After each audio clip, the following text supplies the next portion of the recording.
वैसे तो मेरा इंट्रोडक्शन काफी ड्रामेटिक होता है, बट इनके लिए मैं कोई इंट्रोडक्शन नहीं दूंगा क्योंकि भगवानों का कोई इंट्रोडक्शन नहीं होता है। इनकी तारीफ में मैं बस एक चीज कहूंगा कि ये एक ऐसे इंसान हैं थे जिनको पूरी दुनिया फॉलो करती है और करती रहेगी। बहुत महान महान इंसानों ने इनसे इंस्पिरेशन ली है, चाहे वो सुभाष चंद्र बोस हो, चाहे वो लाल बहादुर शास्त्री हो, चाहे वो हमारे प्राइम मिनिस्टर नरेंद्र मोदी हो, चाहे वो महात्मा गांधी हो, चाहे वो ग्रेट साइंटिस्ट टेस्ला हो। बहुत लंबी लिस्ट है। हर किसी ने इनसे इंस्पिरेशन ली है। ये पहले इंसान थे जिन्होंने हमारे वेदों की ताकत, हमारे उपनिषदों की ताकत को पूरी दुनिया में फैला दिया और झुका दिया इस पूरी दुनिया को। हिंदुइज्म की ताकत बता दी और सबको यह बता दिया कि जो हिंदुस्तान है ना, वो बाप है सबका। पूरी दुनिया में हिंदुस्तान का पंचम लहराने वाले स्वामी विवेकानंद। आशा करता हूं आप सब बहुत अच्छे होंगे। मेरा नाम है सिद्धांत अग्निहोत्री। स्टडी आईक्यू पे आपका बहुत बहुत स्वागत है। मोस्ट अवेटेड लेक्चर है। इस लेक्चर कमेंट बॉक्स में भी वैसे स्वामी विवेकानंद छाए हुए थे। मेरी पर्सनल फेसबुक आईडी पे भी बहुत लोगों ने मैसेज किया था कि इन पे लेक्चर करिए। फेसबुक पेज पे भी काफी लोगों ने रिक्वेस्ट की थी कि इन पे लेक्चर करिए। तो फाइनली वेट इज ओवर। ये लेक्चर जो है वो दो पार्ट में आएगा। ये पहला पार्ट है। ये स्वामी बेसिकली ये जो लेक्चर है ये मैंने निखिलानंद की जो बुक है उनकी बायोग्राफी है स्वामी विवेकानंद पे, उससे उठाई है। वैसे तो मैंने काफी स्टडी किया है, थोड़ा वेदों को भी पढ़ा है और बहुत लोगों के लेक्चर सुने हैं, तो डिफरेंट सोर्सेज हैं, लेकिन मेन सोर्सेज निखिलानंद की बायोग्राफी है स्वामी विवेकानंद पे। तो ये पहला पार्ट है। एक चीज और बोलना चाहूंगा कि मेरे फेसबुक पेज पे मुझे जरूर फॉलो करिए, sid_education connect। वहां पे आपको स्टडी आईक्यू के लेक्चर्स, कोई भी क्वेरीज है आप मुझसे पूछिए, मैं बिल्कुल आंसर करूंगा। बहुत जल्द मैं वहां पे कुछ इंपॉर्टेंट आर्टिकल्स भी अपलोड करूंगा, तो देर किस बात की, बिल्कुल करिए। देखिए, लेक्चर शुरू करने से पहले मैं आपको एक चीज बोलना चाहूंगा कि वैसे तो मैं बहुत कम बोलता हूं कि मेरे लेक्चर्स को शेयर करिएगा, लेकिन मैं इस बार बोलूंगा कि ये आपकी नैतिक जिम्मेदारी है कि इस लेक्चर को आप जरूर शेयर करेंगे। क्योंकि बहुत अनअवेयरनेस है, लोगों को पता ही नहीं है कि एक्चुअली में चल क्या रहा है। कोई अपना डिसीजन डिसीजन मेकिंग वैसे तो बहुत कम है। तो मैं चाहता हूं कि जितना ज्यादा आप इसको शेयर करें और जितने लोगों को पता चले वो बहुत अच्छा होगा। और ये लेक्चर खत्म होते होते काफी लोगों के मिथ क्लियर हो जाएंगे। जो मिथ है वो मिट जाएगा और हो सकता है ज्ञान की प्राप्ति भी हो जाए। वेल, वैसे जोक्स अपार्ट, फिलहाल हम देखेंगे क्या इस लेक्चर में नरेंद्र का स्ट्रगल, कैसे एक आम इंसान भगवान बन जाता है, वो पूरा का पूरा प्रोसेस हम जानेंगे। हिंदुइज्म को जानेंगे। 100 लोगों को खड़ा कर दीजिए, पूछे हिंदुइज्म क्या है, सब अलग अलग बताएंगे। तो क्या इसकी कोई सेंट्रल फिलॉसफी है? देखेंगे कि हिंदुइज्म एक्चुअली है क्या और हमारा रिलीजन क्या सिखाता है। धर्म के नाम पे बांटने वाले लोग, देखेंगे सारी चीजें कि किस तरह से, क्या वाकई उनको ये पता है और जो सिखा रहा है क्या वो आज जो हमारा धर्म हमको सिखा रहा है क्या वो वाकई आज इंप्लीमेंट हो रहा है। ये सारी चीजें हम देखेंगे। ट्रांसफॉर्मेशन ऑफ विवेकानंद, ये बहुत इंपॉर्टेंट है। किस तरह से उन्होंने भगवान को पा लिया। भैया, भगवान इनको दर्शन देते थे, साक्षात ये भगवान से बात करते थे। और फाइनली वर्ल्ड कॉन्फ्रेंस, जो सबसे बड़ी अचीवमेंट है ये एक ऐसा इवेंट था ना जहां से भारत का नाम चारों दिशाओं में फैल गया। सब चीजों पे बात करेंगे। फिलहाल मेरे साथ आप बने रहिए। देखिए, चाइल्डहुड देखेंगे। इनकी जो माँ थी भुवनेश्वरी देवी, उन्होंने भगवान शिव से प्रार्थना की कि भगवान शिव मुझे एक प्यारा सा बेटा दे दीजिए। सपने में आते हैं इनके भगवान शिव, बोलते हैं कि परेशान ना हो, मैं आ रहा हूं। स्वामी विवेकानंद का जन्म होता है 12 जनवरी को। इनका जन्म होता है, मकर संक्रांति का दिन होता है, 6:33 पे सूर्य उदय से जस्ट पहले। और कलकत्ता में इनका जन्म होता है और काफी अच्छी फैमिली में इनका जन्म होता है। इनके जो पिताजी होते हैं विश्वनाथ, वो अटॉर्नी होते हैं और काफी फिलैंथ्रोपी फैमिली होती है। फिलैंथ्रोपिस्ट होते हैं। बेसिकली फिलैंथ्रोपी मतलब होता है जो ह्यूमैनिटी के कामों के लिए, जो इंसानियत के कामों के लिए लोग काम करते हैं, उसको फिलैंथ्रोपी कहते हैं। और जो लोग इसमें इन्वॉल्व होते हैं उनको फिलैंथ्रोपिस्ट कहते हैं। तो काफी बढ़िया फैमिली में, अच्छी वेल टू डू फैमिली में इनका जन्म होता है। लेकिन भैया, चाइल्डहुड तो सभी का ही, मतलब जो बच्चे होते हैं वो तो बहुत नादान होते हैं। तो इनके जो पिताजी थे ना वो थोड़े स्ट्रिक्ट थे और काफी स्ट्रिक्ट वॉच रखते थे इन पे। लेकिन इनकी जो माता थी वो बिल्कुल उल्टी थी। उल्टी इन द सेंस कि इनके पिताजी के नेचर की बिल्कुल उल्टी थी। वो डिवोटेड हाउसवाइफ थी और काफी रिलीजियस लेडी थी। तो स्वामी विवेकानंद क्या था कि शुरू में ही इनके घर में रामायण महाभारत का इन्फ्लुएंस बहुत ज्यादा था। और बचपन से ही स्वामी विवेकानंद भगवान से जुड़ने लगे थे। भगवान राम से बहुत प्रभावित थे स्वामी विवेकानंद। रामायण का पाठ, महाभारत का पाठ, कहानियां, ये सब इनके दिमाग में घर कर गई थी। अब इनका जो दिल था ना वो बड़ा कोमल था, बहुत कोमल था, और बहुत रेस्टलेस थे, और काफी मजाक भी उड़ाते थे सबका, ये है ना, बहुत ही शैतान थे। ये नहीं कि सीधे साधे थे, शैतानी बड़ी की है इन्होंने। तो एक इंसिडेंट है, इनका दिल इतना अच्छा था कि मॉन्क आप समझते होंगे, जो सन्यासी होते हैं, जो साधु होते हैं, बेसिकली ये कौन होते हैं? जो मेटीरियलिस्टिक लाइफ को छोड़ दिया, जिन्होंने मोह माया त्याग दी और भगवान को ढूंढने निकल पड़े। बहुत ही सिंपल, बहुत ही सादा जीवन बिताते हैं ये। तो कहीं पे भी स्वामी विवेकानंद अगर किसी मॉन्क को देख लेते थे, सब कुछ दे देते थे। पैसा है ले जाओ, खाना है ले जाओ। तो ये देख के एक बार इनके माता पिता ने इनको कमरे में बंद कर दिया कि भैया इसको बंद कर दो, इससे पहले सब कुछ लुटा दे अब हमारा बेटा। खिड़की थी कमरे में, तो कमरे, अगर वहां उस खिड़की से कोई मॉन्क दिख गया, उठा उठा के सामान फेंकते थे कि अरे ये लो ये लो ये लो, तुम ले जाओ ये सब। तो इस तरह से थे हमारे स्वामी विवेकानंद। नरेंद्र नाथ दत्त नाम था बेसिकली, जो इनका बर्थ नेम था। बाद में इनका स्वामी विवेकानंद पड़ा, वो हम देखेंगे किस तरह से इनका नाम जो है वो बदल गया बाद में। तो ये सारी चीजें थी। अब देखिए होता क्या है ना, कि जो भगवान के बहुत करीब होता है ना, उनको नेचर से बड़ा प्यार होता है। तो इन्होंने बहुत पेट्स पाल रखे थे, guinea pig, dog, cat, pigeons, सब जितने भी अलग अलग प्रजातियां थी वो इनके घर में पली हुई थी, और बहुत ही रिस्पेक्ट करते थे ये हर किसी की। अच्छे इंसान थे बेसिकली शुरू से ही। अच्छा, एक चीज और बताना चाहूंगा कि कुछ लोग होते हैं ना, वो भगवान उनको चूज करता है, वो चोजन वंस होते हैं। विजन्स आते थे इनको। विजन्स इन द सेंस, आपने गेम ऑफ थ्रोन्स देखा होगा, उसमें एक ब्रैन करके एक कैरेक्टर होता है, उसको विजन्स आते हैं। सपने, या भगवान आपको अनकॉन्शियसली दर्शन दे रहे हैं, ये होता था इनके साथ। इनको भगवान बुद्ध सामने दिखते थे। भगवान बुद्ध बोलते थे कि बेटा क्या कर रहे हो, यहां पे आओ, तुम्हारा स्थान तुम्हारे घर में नहीं है, मेरे पास है। इनको दो विजन बहुत आते थे। एक बार एक विजन आता था इनका सोते समय, जब जब ये सोते थे, जब निद्रा में होते थे, एक विजन आता था कि एक कोई बहुत अच्छा इंसान है, लग्जूरियस लाइफ बिता रहा है, शादी हो गई है, बढ़िया सेटल हो गया है। दूसरा विजन आता था कि सब कुछ छोड़ के भगवान की राह पे निकल जाओ। तो ये इनके बनने की प्रक्रिया यहीं से ही शुरू हो गई थी, और ये बहुत ही छोटी सी उम्र में सारी चीजें होती थी। तो इनको पता तो चल गया था कि भैया कुछ गड़बड़ है। दिमाग बहुत तेज था, बहुत ही ब्रिलियंट इंसान थे, बहुत ही जबरदस्त इनका दिमाग था। और इसी के कारण ये टीचर्स के बड़े, जब ये हाई स्कूल में एनरोल होते हैं तो टीचर्स इनसे बड़ा इंप्रेस रहते हैं। वो बोलते हैं कि जो नरेन है ना, ये थोड़ा अलग ही लेवल का इंसान है। तो ये सारी चीजें थी, बहुत ही जबरदस्त इंटेलिजेंस था, और बहुत ही स्ट्रेट फॉरवर्ड इंसान थे, है ना। इनके जो काम है एक्चुअली, इन्होंने इनके जो लिटरेरी वर्क्स हैं, जो कि ज्ञान योग, भक्ति योग, कर्म योग, राजयोग, बहुत ही फेमस वर्क्स हैं, है ना। ये पूरे इनके कंबाइंड, इन्होंने अपने जीवन को कंबाइन किया हुआ है कि किस तरह से भगवान को पा सकते हैं। हालांकि इस पे हम बहुत बहुत ज्यादा बात करेंगे। और एक चीज, आखिरी चीज और बताना चाहूंगा कि ये, अगर स्कूल में कोई भी चीज हो रही है, पीछे नहीं रहते थे, हर चीज में एक्टिवली पार्ट लेते थे, हर चीज में, चाहे वो खेल हो, कूद हो, पढ़ाई का हो। तो इस तरह कुछ था इनका बचपन। तो बचपन इनका काफी अच्छा खासा बीता है, ये आप एकदम समझिए। रिलीजियस नहीं थे भैया, हाँ, शुरू में इतने रिलीजियस नहीं थे। 1879 में नरेंद्र जब ग्रेजुएट होते हैं तो उसके बाद प्रेसिडेंसी कॉलेज एक बहुत ही बड़ा कॉलेज है, और यहाँ पे कलकत्ता में है, जो मतलब वैसे तो इसकी ब्रांचेज है, लेकिन जो कलकत्ता वाला है वहां पे काफी महान महान लोगों ने वहां से पढ़ाई की है, चाहे वो हमारे सुभाष चंद्र बोस हो, सीवी रमन हो, खुद विवेकानंद हो। प्रेसिडेंसी कॉलेज में जब ये एंटर होते हैं, तब तक इन्होंने रामकृष्ण परमहंस का नाम नहीं सुना होता है। तो जब ये वहां पे एंटर होते हैं ना, तो ये ब्रह्मो समाज को बहुत मानने लगते हैं। ब्रह्मो समाज क्या है, किसने बनाया था और कब बना था, कमेंट बॉक्स में लिखिए, मुझे नहीं पता है। तो मुझे थोड़ा आप इनलाइटन करिए, बताइए मुझे ब्रह्मो समाज के बारे में। तो बेसिकली ब्रह्मो समाज की टीचिंग्स आपको पता ही होंगी। वैसे थोड़ा सा वेस्टर्नाइजेशन थॉट था ब्रह्मो समाज में। आइडल वर्शिप जो थी, जो आप इमेज वर्शिप करते हैं, इमेज की जो वर्शिप होते हैं, उस पे थोड़ा सा उसको हटाइए। और मतलब जो आप पत्थर की पूजा करते हैं, ये एक्चुअली कोई पूजा नहीं होती है।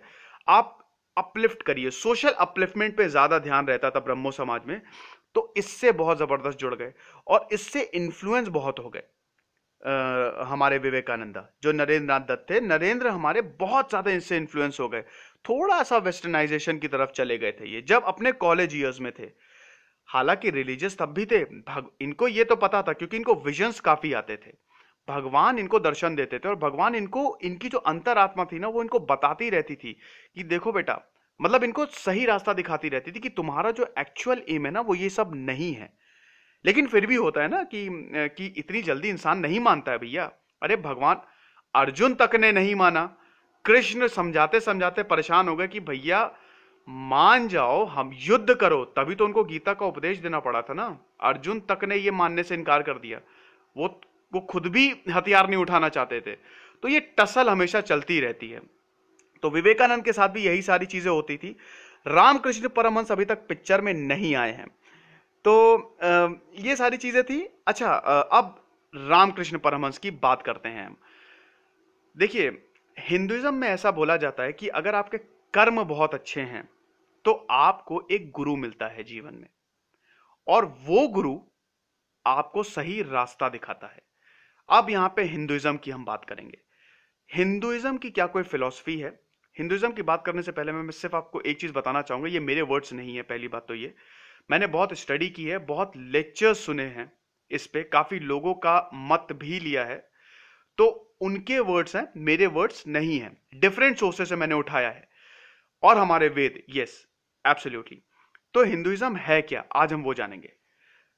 ये कोई भगवान की मूर्ति नहीं है, पहली बात मैं बता दे रहा हूं। ऐसा नहीं है कि सामने है अपने, नहीं, ये बहुत बड़ी चीज है। ये एक विचार है, आप विचार को कभी नहीं मार सकते। ये मैं क्यों बता रहा हूं, ये आगे अभी, क्योंकि जब हम आगे बात करेंगे ना तो इसके कुछ टर्म्स हैं, अगर मैं ये आपको नहीं समझाऊंगा तो आगे वो टर्म्स आपको समझ में नहीं आएंगे, और विवेकानंद भी आपको फिर समझ में नहीं आएंगे। हिंदुइज्म में क्या है, एक ब्राह्मण होता है। ब्राह्मण मतलब होता है जो परमात्मा है, जो सर्वव्यापी है, जो हमेशा था और हमेशा रहेगा। यूनिवर्स आप कह सकते हैं, पूरा यूनिवर्स, पूरा स्पेस जहां तक फैला हुआ है वो ब्राह्मण है। उससे निकलता है आत्मन। आत्मन एनर्जी होती है, एक छोटा सा पार्ट जो कि हम लोग हैं, आप समझ गए। एक ब्राह्मण है, बड़ा सा विशाल समंदर, वो इनफाइनाइट है भैया। हाँ, हमारे हिंदुइज्म में वो इनफाइनाइट है, और वही परमात्मा है। उससे छोटी छोटी एनर्जीज निकलती हैं, कितनी भी, हर सेकंड एनर्जीज बरसती रहती है, और इंसानों के फॉर्म में वो जन्म लेती हैं। वो हम लोग हैं। आत्मन शरीर के अंदर जाता है, उसके बाद वो माया से इंटरैक्ट करता है। माया जो मेटेरियलिस्टिक चीज होती हैं, पिज्जा हट हो गया, पैसा हो गया, पॉलिटिक्स हो गया, पावर हो गया, ये है, ठीक है। इंसान जो है वो इसमें फंस के बेसिकली रह जाता है। हमारा अल्टीमेट एम होता है मोक्ष। उस ब्राह्मण से गिरी आत्मन, और उसी ब्राह्मण में हमारा विलय हो जाना। मतलब जब आपकी मृत्यु होती है तो आपकी एनर्जी एस्केप कर जाए और उसी से मिल जाए। वो गाना है ना, ओहरे ताल गिरे नदी के तल में, नदी गिरे सागर में, सागर गिरे कौन से जल में कोई जाने ना। ये बिल्कुल इसी पे बिल्कुल फिट बैठता है ना। लेकिन मोक्ष पाने के भी दो तरीके होते हैं, एक होता है द्वैत वेदांत और एक होता है अद्वैत। अद्वैत वेदांत क्या कहता है कि मोक्ष आपको कैसे मिलेगी भैया, अपने आप को बूंद समझ लो, और बूंद सागर में मिलनी है बस। अब बूंद सागर में मिलेगी, कहां मिल जाओगे, कहां चले जाओगे तुमको पता ही नहीं चलेगा, लेकिन तुम्हारी यानी कि आपकी एनर्जी एक दिन उस परमात्मा में मिलेगी ही मिलेगी, उस स्पेस टाइम में मिलेगी ही मिलेगी। दूसरा होता है द्वैत पे वेदांत। हरे पेड़ पे एक हरा तोता बैठा हुआ है, तुम तोते हो, तुमको ये पता है तुम तोते हो, लेकिन उसमें तुम मिल जाओगे, उस हरे पेड़ में तुम समा जाओगे, दिखोगे नहीं किसी को, लेकिन तुमको यह पता रहेगा कि तुम तोते हो। ये डिफरेंस है। यहां पे क्या अद्वैत वेदांत में बोला गया है, स्वामी विवेकानंद अद्वैत वेदांत पूरा सबको बताते थे कि तुम एक बूंद हो और तुम एक सागर में मिल जाओगे। तो आप समझे, ब्राह्मण से निकला आत्मन, आत्मन घुसता है शरीर में, और मरने के बाद वही आत्मन को मोक्ष की प्राप्ति होती है। और मोक्ष क्या होता है, उसी ब्राह्मण में मिल जाना। अब मोक्ष पाने के दो तरीके, द्वैत अद्वैत, वो आपके ऊपर है कि आप कौन सा अपनाते हैं। अब लेकिन इस परमात्मा में मिलेंगे कैसे आप, क्योंकि भैया ये तो कर्मों की साइकिल है, ये साइकिल चलती रहेगी चलती रहेगी चलती रहेगी। ये सब विवेकानंद बताते थे अपनी टीचिंग्स में, ये बताते थे ये तो माया है। क्योंकि छह भैया लाखों, कहते हैं ना हमारे हिंदुइज्म में लाखों जन्म होते हैं, छह कैटेगरीज हैं, plants, aquatic, animals, insects, birds, फिर ह्यूमंस। और ये साइकिल चलती रहती है, इसी साइकिल से आपकी आत्मा निकले और वो विलीन हो जाए। Energy energy neither be created nor be destroyed, Einstein ने कहा था ना 10,000 साल पहले, हमारे ऑलरेडी वेद में लिखी हुई है। तो इसको आप समझेंगे कैसे, मोक्ष पाएंगे कैसे? तीन तरीके होते हैं भगवान शिव का त्रिशूल। सत, चित, आनंद। सत मतलब होता है कि सीधे आप परमात्मा को समझ लो, उसी सागर को समझ लो जो कि बहुत मुश्किल है। चित मतलब होता है आप सेल्फ रियलाइज करो, आप अंदर झांको, अपने आप को समझो, मेडिटेट करके अपने अंदर के भगवान को जगाओ, जो कि बहुत और ज्यादा मुश्किल है। क्योंकि भैया दिल में तो क्या बसता है? पेप्सी बसती है, गर्लफ्रेंड है। तो भैया इतना आसान थोड़ी ना है भगवान को रियलाइज करना। भगवान खुद भी बोलता होगा कि यार इसको मैं क्या बोलूं, ये मुझे रियलाइज करने को तैयारी कहाँ है, ये तो यहाँ पे माया में फंसा हुआ है, छोड़ो, जब इसको जरूरत होगी मुझे खुद बुलाएगा। तीसरा होता है आनंद। आनंद बेसिकली क्या होता है? ये इमेजेस होती हैं। इमेजेस मतलब होती है, अब यहां पे भगवान की इमेज की बात आती है। जो आप पत्थर देखते हैं ना, ये औरों के लिए हो सकता है बहुत मजाकिया हो, फॉरेनर्स के लिए, फॉरेनर्स ये बोलते हैं बेसिकली कि देखो ये क्या बकवास है कि एक हाथी की सूंड वाला भगवान बना बैठा हुआ है, एक मंकी भगवान, ये सब क्या है?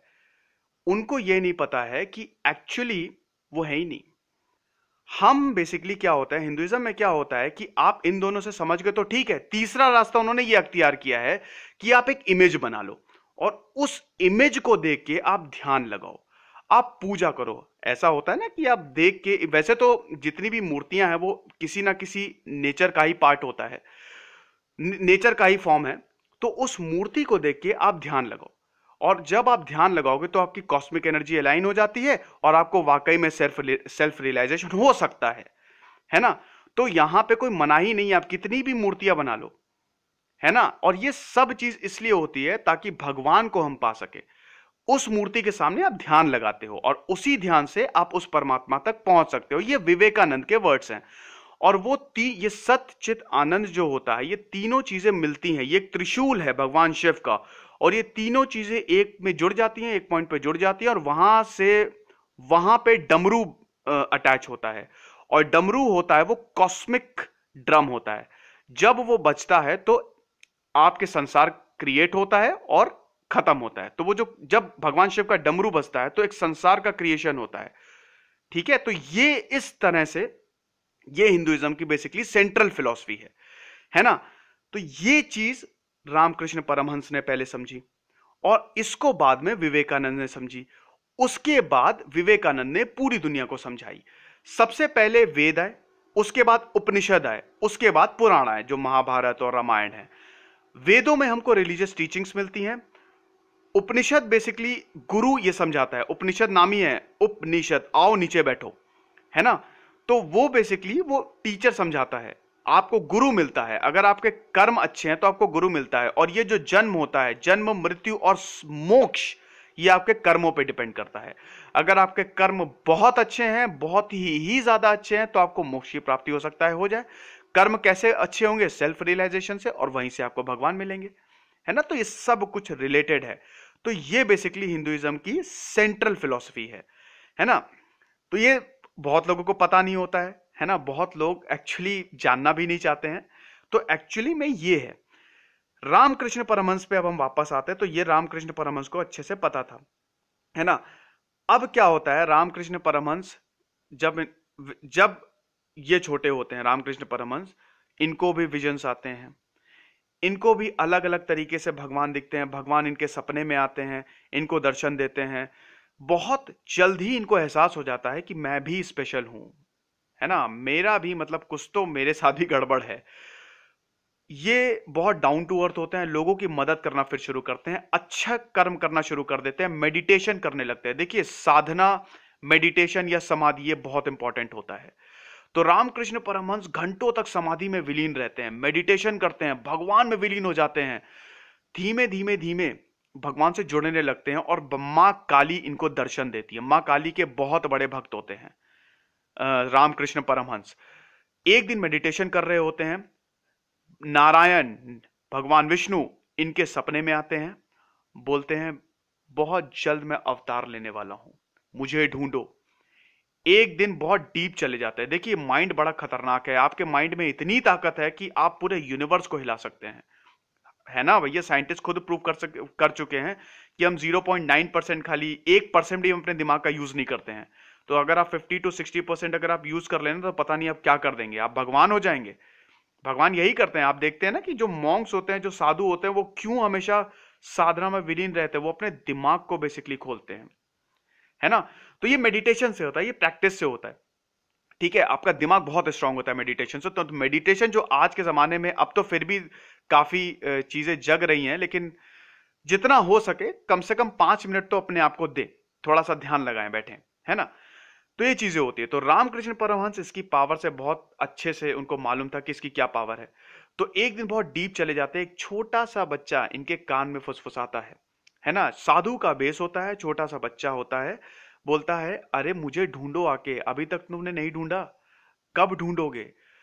जब विवेकानंद से रामकृष्ण परमहंस मिलते हैं, उनको पता लग जाता है यही वो इंसान है। क्योंकि जैसे ही रामकृष्ण परमहंस विवेकानंद से बहुत प्यार करते हैं रामकृष्ण परमहंस, इतना ज्यादा विवेकानंद से ही अटैच हो जाते हैं कि एकदम इनको अपना बच्चा मानने लगते हैं और बहुत रोते हैं उनको देख के। और जब भी उनको देखते हैं ना, समाधि में चले जाते हैं, अनकॉन्शियस हो जाते हैं। जैसे ही ये विवेकानंद को छू ले या देख ले, तुरंत अनकॉन्शियस हो जाते हैं। तो कई कई कई बार तो बहुत ही ऑकवर्ड हो जाता है। एक बार ये इनसे घर मिलने जाते हैं, क्योंकि काफी मीटिंग्स होती हैं। विवेकानंद भी बहुत ही ज्यादा क्या कहते हैं कि इतने आसानी से मानने वाले वो नहीं थे। विवेकानंद और रामकृष्ण परमहंस की बहुत जबरदस्त बहस होती है। रामकृष्ण परमहंस बोलते हैं अरे परमात्मा को समझो, विवेकानंद ब्रह्मो समाज से प्रभावित, अरे ये सब होता ही नहीं है यार, आइडियल वर्शिप मुझे करनी ही नहीं है, क्यों समझूं मैं। बहुत बहस करते हैं, क्योंकि उनको विराट रूपी दर्शन तो अभी तक हुए नहीं है ना। तो काफी बहस होती है। ये तो बहुत बाद में विवेकानंद भगवान को मानना शुरू करते हैं, और जब उनको दर्शन होते हैं तो कई बार मजाक भी उड़ाते हैं रामकृष्ण परमहंस का, विवेकानंद की, अरे देखो ये हमको भगवान से मिलवाएंगे। तो ये सारी चीजें होती हैं। तो अब क्या होता है कि कई बार कई मीटिंग्स होती हैं, रामकृष्ण परमहंस और स्वामी विवेकानंद की, मानने को तो तैयार है नहीं विवेकानंद, करें तो करें क्या। एक दिन फाइनली इनको विराट रूपी दर्शन हो जाते हैं। स्वामी विवेकानंद को भयानक विजन आता है। क्या होता है कि रामकृष्ण परमहंस अपने आप को जोड़ लेते हैं विवेकानंद से, अपने दिमाग को जोड़ लेते हैं और उनको फिर विराट रूपी दर्शन दिखाते हैं। यूनिवर्स खुलता जाता है, खुलता जाता है, यूनिवर्स के अंदर यूनिवर्स, उसके फिर और यूनिवर्स, पैरेलल यूनिवर्स, तमाम थ्योरी इनके दिमाग की। बेसिकली देखिए दिमाग बहुत ही छोटा होता है, बिग बैंग की तरह है, एक सिंगुलैरिटी में कन्फाइंड रहते हो। और जब ये फटेगा, जब आपके दिमाग में बिग बैंग होगा, तब आपकी दिमाग बिल्कुल सारी नसें और सारे विजन्स बहुत ही क्लियर हो जाएंगे। तो वही रामकृष्ण परमहंस स्वामी विवेकानंद के साथ करते हैं, जैसा कि कृष्ण ने अर्जुन के साथ किया था, ठीक है। तो ये सारी चीजें होती हैं, लेकिन यहां पे आता है कहानी में ट्विस्ट। अब क्या होता है, स्वामी विवेकानंद के पिताजी की डेथ हो जाती है। अब भैया वो भी सोशल वर्कर थे, उन्होंने कोई प्रॉपर्टी तो अर्जित की नहीं होती है, पूरी तरह गरीबी छा जाती है। इतने ज्यादा गरीब हो जाते हैं स्वामी विवेकानंद, पहनने तक के लिए कपड़ा नहीं होता है, खाने के लिए मोहताज हो जाते हैं। एक टाइम का अगर वो खाते हैं ना, तो दूसरे टाइम का उनको सोचना पड़ता है कि यार मैं खाऊं कि ना खाऊं। इस तरह की कुछ कंडीशन हो जाती है। उनके जो दोस्त होते हैं वो उनको ऑफर भी करते हैं, कहते हैं अरे तुम हमारे साथ खा लो यार, हमारे साथ खाने में क्या बुराई है, लेकिन बोलते हैं नहीं यार, वहां मेरा परिवार भूखा है। सुबह उठते हैं अपने बेड से और राम राम का जप करते हैं, तो इनकी माँ भी इनको ताने मारती है कि देखो ये तुम्हारे भगवान है, राम राम का जप कर रहे हो और हम लोग यहाँ पे मर रहे हैं, खाने तक के लिए पैसा नहीं है, कुछ सोचा है क्या करोगे। एक टाइम पे सब छोड़ देते हैं। विवेकानंद बोलते हैं सब बकवास है, भगवान भगवान कुछ नहीं होता है, कुछ भी नहीं होता है, दिमाग मेरा खराब हो रहा है, बेटर यही कि मैं कोई अच्छा काम ढूंढ के अपने परिवार का जीवन चलाऊं, वरना सबके सब मारे जाएंगे, है ना। इतने गरीब हो जाते हैं, नंगे पैर फटे कपड़े के साथ बस घूमते रहते हैं, कड़ी धूप में काम के लिए घूमते रहते हैं, सोचते रहते हैं कि क्यों। और एक बार ये भगवान से क्वेश्चन भी बोलते हैं, पूछते हैं कि अगर मुझे आपने मुझे इतने विजन्स दिए, मेरे सपनों में आए, इसका फायदा क्या है? मुझे तो आपने गरीबी दिखा दी ना। अरे यही करना था तो फिर मुझे चुना ही क्यों? इसका जवाब मैं आपको थोड़ी देर बाद दूंगा कि इसका जवाब मिलता क्या और भगवान देते क्या है। तो बहुत जबरदस्त गरीबी आ जाती है। लेकिन एक दिन क्या होता है कि ये बैठे होते हैं, पेड़ के नीचे बैठे होते हैं, धूप होती है, थोड़ा सा आराम कर रहे होते हैं। एकदम से इनको एक विजन आता है, एकदम से, कि भगवान आए और भगवान ने अपना चोगा उठारा। जैसे ही वो चोगा उतारा, उसके अंदर एक और भगवान, उन्होंने भी अपना चोगा उतारा, उसके अंदर एक और भगवान, चोगा उतारा, ऐसे होता गया, इनफाइनाइट चलता गया। भैया हिंदू में श्लोक है ना, सब कुछ इनफाइनाइट है, अगर आप इनफाइनाइट से भी इनफाइनाइट निकाल लो और उसको समझ ले तब भी वो इनफाइनाइट रहेगा, क्योंकि वो परमात्मा को कोई समझ नहीं सकता। आप उसका मजाक नहीं उड़ा सकते। आप भैया देखिए, परमात्मा और भगवान में फर्क क्या है? हाँ, परमात्मा और जो आप वर्शिप करते हैं उनमें फर्क क्या है? परमात्मा है सनलाइट, लेकिन भगवान है सन, है ना। परमात्मा सुप्रीम शक्ति है जो सब कुछ चला रहा है। साइंटिफिक नॉलेज में अगर हम बोल सकते हैं तो इसको आप स्पेस टाइम के तौर पे, स्पेस टाइम के उस पे आप देख सकते हैं, जो सब कुछ चला रहा है। और ये मेरे वर्ड्स नहीं है, ये स्वामी, ये सब चीजें मेरे एक भी वर्ड्स नहीं है, मैं पहले आपको बता दे रहा हूं, ये डिफरेंट सोर्सेस से मैंने लिए है। तो कमेंट बॉक्स में कोई ये ना लिख दे कि भैया क्या बोल रहे हो, प्रवचन चल रहा है, लेकिन ये स्वामी विवेकानंद के वर्ड्स हैं और ये साइंटिफिक हैं। आपको पता है स्वामी विवेकानंद बोलते थे कि मुझे सिर्फ एक पैरा दो, एक बुक दो, चाहे वो कोई भी हो, उस बुक का पहली लाइन मैं पढ़ूंगा और आखिरी लाइन पढ़ूंगा, मुझे पूरी बुक समझ में आ जाएगी। यहां तक उनका दिमाग पहुंच गया होता है। टेस्ला ने उनसे फ्री एनर्जी के लिए क्लासेस ली होती हैं। बहुत परेशान होते हैं टेस्ला, इनसे मिलने आते स्वामी विवेकानंद से। स्वामी विवेकानंद बताते हैं कि बेटा करना क्या है। तो ये पावर है हमारे हिंदुइज्म की, जो कि खो गई है और पता नहीं वो कब रिवाइव होगी, मुझे खुद भी नहीं समझ में आ रहा है। बिलियंस और बिलियंस वहां पे अमेरिका में डॉलर खर्च हो रहे हैं इन्वेंशन के लिए। अरे भैया सब यहां पे लिखा हुआ है, इसको समझ लो। तो ये सारी चीजें, काफी स्ट्रगल होता है। तो एक दिन ऐसा इनको विजन आता है कि चोगे पे उतरते जा रहे हैं, इनफाइनाइट वो विजन चलता है और एकदम से झटके से उठते हैं कि अरे मैं क्या रहा हूं। तब वो डिसाइड करते हैं कि बहुत हो गया, मैं अब भगवान की प्राप्ति करूंगा। और उनको फाइनली ये रियलाइज होता है कि अब कुछ नहीं है, जाऊंगा और सिर्फ भगवान पे विलीन हो जाऊंगा। रामकृष्ण परमहंस से मिलने जाते हैं। उसके बाद रामकृष्ण परमहंस फिर इनको अपनी पूरी की पूरी तरह शरण में ले लेते हैं और बोलते हैं कि मां काली की पूजा करो।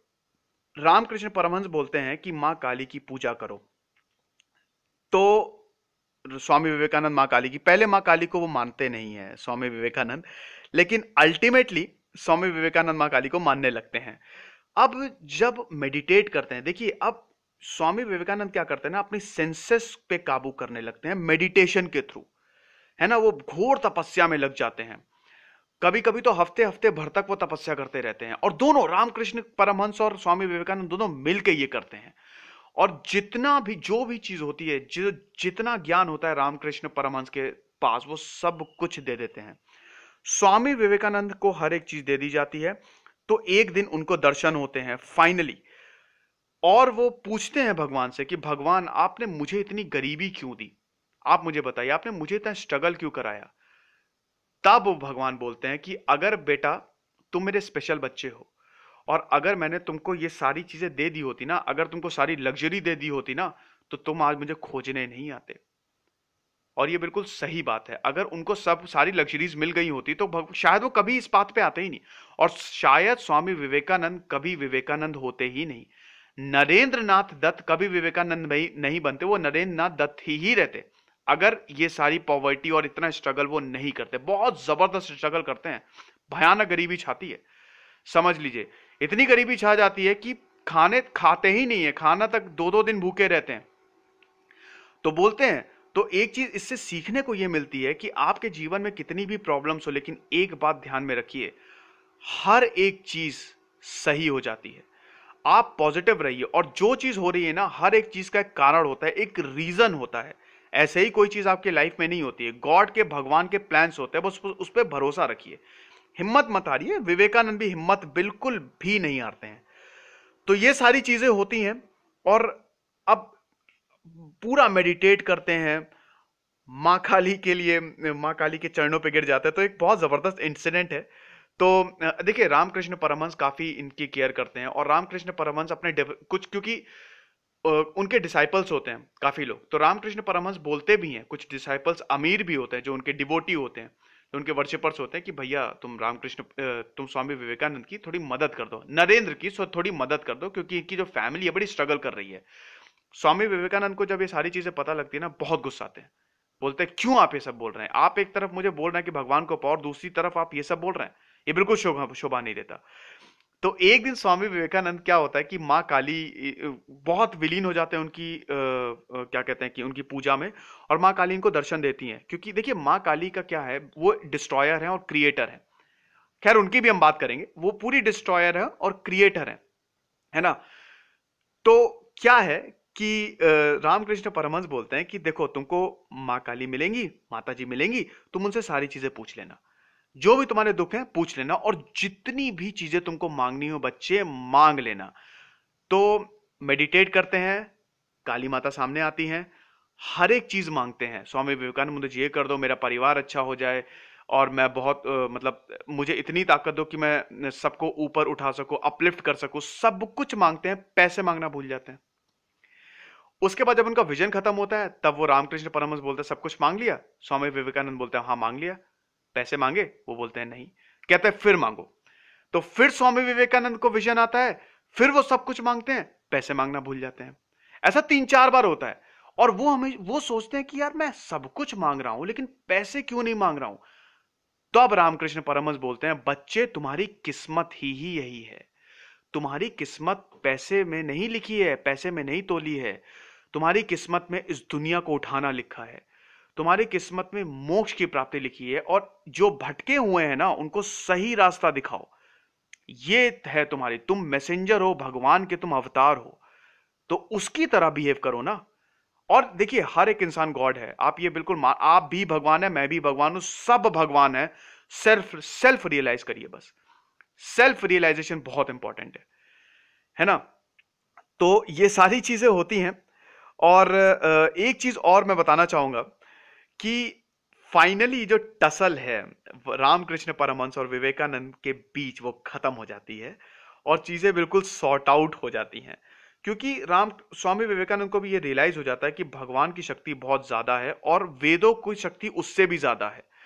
तो वेद उपनिषद के एकदम मास्टर हो जाते हैं इन सब चीजों को पढ़ना जब शुरू करते हैं, और एक टाइम पे इतना ज्यादा इनके पास ज्ञान आ जाता है कि कुछ भी कर सकते हैं ये, है ना। तो ये सारी चीजें होती हैं। और ये बेसिकली एक जो कोटेशन आपको स्क्रीन पे दिख रही है, ये बेसिकली कन्वर्सेशन है ना। तो ये कन्वर्सेशन रामकृष्ण परमहंस और स्वामी विवेकानंद के बीच में है। तो स्वामी विवेकानंद मतलब रामकृष्ण परमहंस स्वामी विवेकानंद से सवाल पूछते हैं कि मानो भगवान जो है वो ओशन है ना, और तुम एक मधुमक्खी हो, क्या करोगे। वो बोलेंगे कि मतलब बोलते हैं कि क्या करोगे, डूबोगे नहीं। तो स्वामी विवेकानंद का जवाब ये होता है कि अरे, अगर मान लीजिए मैं वहां पे गिर गया तो मैं तो मर जाऊंगा ना।